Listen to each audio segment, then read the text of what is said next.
Hello everyone, in this tutorial I'm showing how to make custom new leaf accessories. This is specific to hair. Well, the hair is what I'm going to be modelling, but if you want to make accessories or anything else that goes on the head that isn't rigged, then this applies to that as well. Step 1 is to make sure your game files are extracted. This is so you have access to the models and textures which you want to replace with your custom model.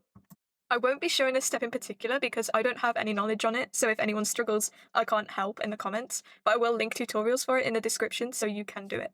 So what I'm doing here is I'm locating the model that I want to replace. I did this by going to extracted romps, then item, and then model. If you want to make hair, it's best to search for a helmet model because then it hides your character's hair underneath. The one I'm choosing to replace in the video is called the princess wig. I'm not sure why I picked this wig in particular. I assumed that I could use a texture and it would work, but since I made straight hair, it didn't work as well, so I used a texture from the geisha wig. Here I'm locating it and then opening it with CTR Studio.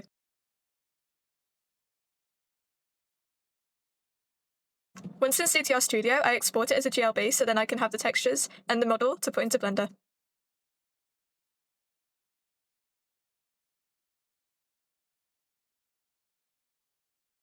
Now I'm locating a villager head model so I can use that as a base for the hair.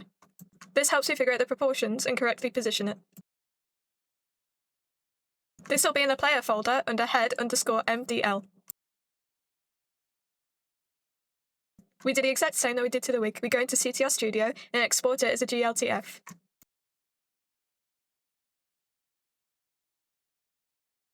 Now we open Blender and import the models.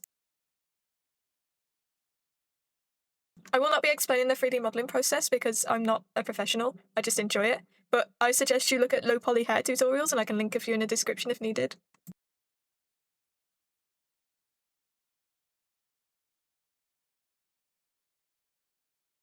Once imported, select all and then rotate to -90 degrees.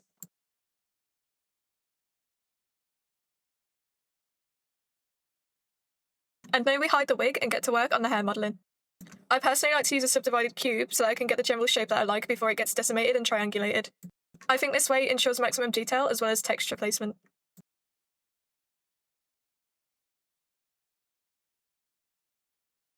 Like I mentioned previously, I used the geisha wig texture for this hair texture.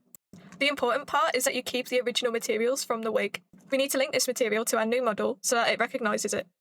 If you do change the image texture for the material, make sure it has the same settings as the previous base one. Make sure you enable statistics in your viewport, and also, when using the DECIMATE tool, try and aim for around 100 to 300 triangles. I think the princess wig I used was like 284, so anywhere around that should work fine in the game.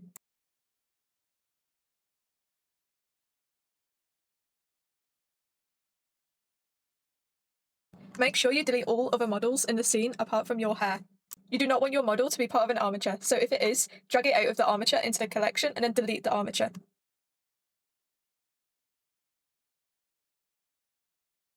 Now we export it as a .dae file.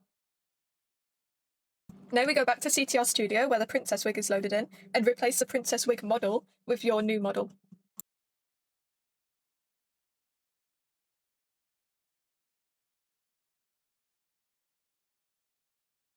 If you're using the default hair texture, skip this step, but if you're not, replace the default hair texture, called H, with your new image. And delete any duplicate textures or textures that you don't need.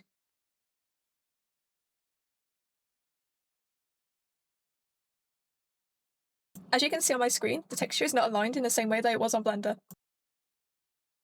What I need to do is I need to go into Materials, the Image tab, and then change the tiling on Wrap U to Mirror.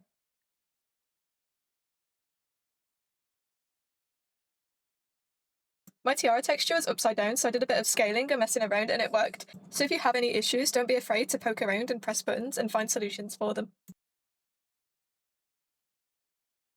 So now that I've done all of that, I need to save as. Do not change the name of it and do not replace your game file with this. Put this in a new folder for this hair.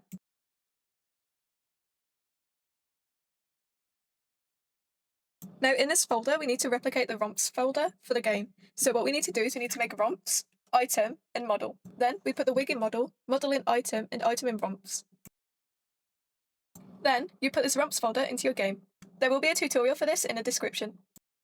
Here I'm just using vote chord to apply the hair to my character. And you're finished! You got your custom hair in your Animal Crossing.